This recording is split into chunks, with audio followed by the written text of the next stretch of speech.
Hi friends, Knife Detector here, and guess what? I got another knife video for you.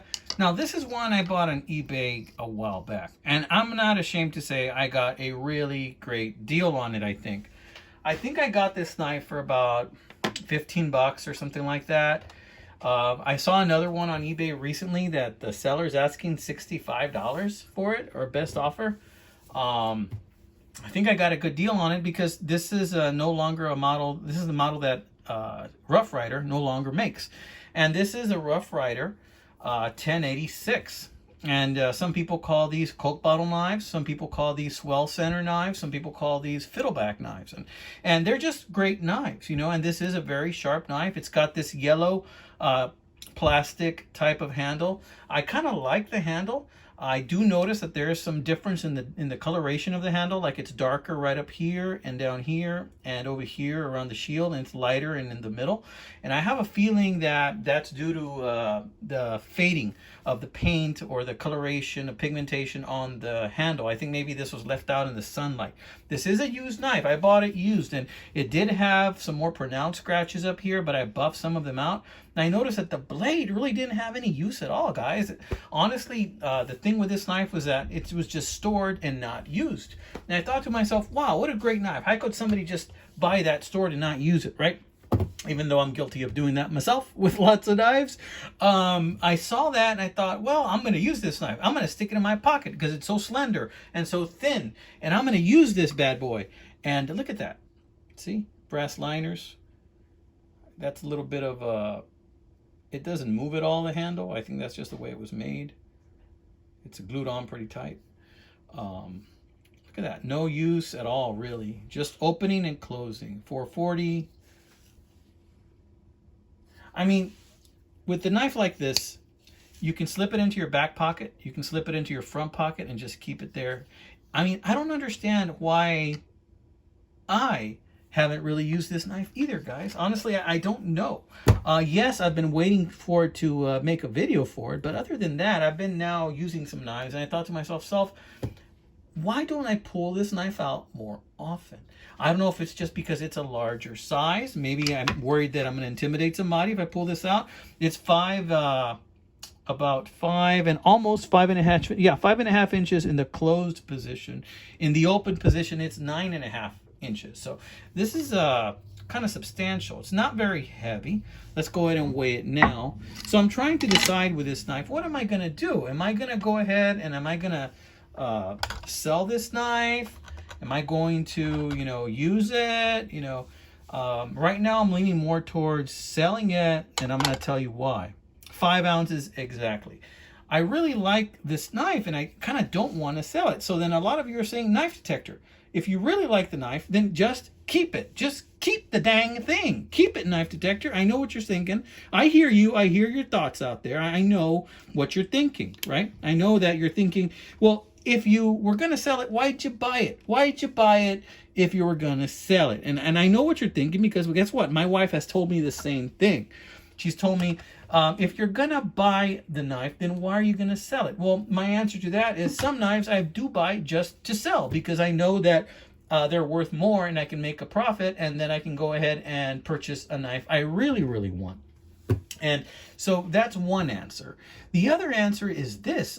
Guilt is my other answer. See, recently, you guys know, if you're watching my videos, that I go on vacation. I go on vacation and I spend some money on knives. And recently I went to Fredericksburg, Texas, and I showed you one of the knives I bought, but I haven't showed you the other two. I spent about $100 on knives in Fredericksburg. To me, that's a lot, So I thought to myself, I spent quite a bit, but that's it. That was the only vacation that I was going to go in. So I don't have to worry about, spending more money on knives and taking that away from my family's bank account, right? So I thought, I'm good. Well, now my wife wants to go back to Fredericksburg. She wants to go back to Fredericksburg, and she wants to go to what they have called trade days. And then she texts me a picture. Now I'm going to put that picture right here. And as you can see, there's like thousands of knives in that picture. And she's like trying to entice me to take her to trade days. And I told her I already felt guilty because I spent, you know, $100 on the last trip, you know, and, you know, I told myself, you know, that was it. And she says, well, you just have to budget yourself. And I said, well, okay, so then I'm going to give myself a budget of $50 on this trip. And see, the thing is, on the last trip, we had gone to Bussey's Flea Market. And she wants to go to Bussey's Flea Market again during this trip. So you know how that is. I spent like half my wad there in Bussey's in the first 5 minutes in San Antonio or San Marcos, Bussey's Flea Market. Great flea market, lots of knives. And it's just more than I can handle. You know what I mean? It's like knife overload. Have you ever been in a situation where it's knife overload and it's just you have so much stuff and you want to buy it all, but you can't? And that pisses you off, right? Same thing here. So that's kind of what I have to look forward to, because not only did she want to go to Fredericksburg Trade Days, she also wants to go to Bussey's Flea Market again. And this is not going to be a full-on vacation. I live about 5 hours away from Fredericksburg. So it's going to be a nice drive, and we're going to probably stay the night in a hotel. We're going to come back in a day or two. So it's not a full-on vacation. It's like a short vacation. But I'm probably going to come out with some knives, you know. And honestly, you know, I feel guilty about it. I really do. So back to why I want to sell this knife. I want to sell this knife mainly out of guilt. So I will be putting this knife on sale in eBay.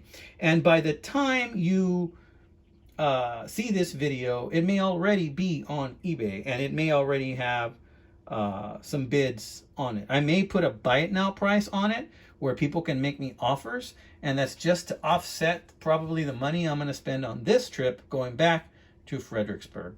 So I'm going to do, it's outrageous. I didn't pay that much for this knife. I'm probably going to do, and I know this knife is being sold for $60 or something by another seller on eBay. I'm probably going to do like $40 or best offer, and I'll entertain offers on this thing. And again, that's just to offset, you know, what I'm probably going to spend again in Fredericksburg. So I'm going to sell this guy, and recently I tried to sell another knife on eBay, and I messed up. I put it down as a buck 701, and it wasn't a 701, it was a 705. So it had some bids on it, but the buyer ended up backing out on it. So that one right now is on sale on eBay if it hasn't already been bought for 12 bucks. Now that 705 does have slight wobble in the main blade, and the other blade doesn't have any wobble. And it was a small knife. The reason I'm selling that one is just I'm not going to use it. It's too small. So for me anyway. So in any case, I'm going to have that one and this one on sale on my eBay site. If you're interested in checking it out, and if it's still there, then I have the icon on my main page for you to click on. That'll take you to my site.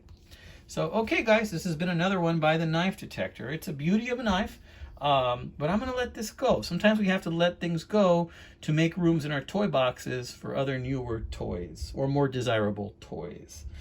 All right, my friends, God bless you. Take care, amigos.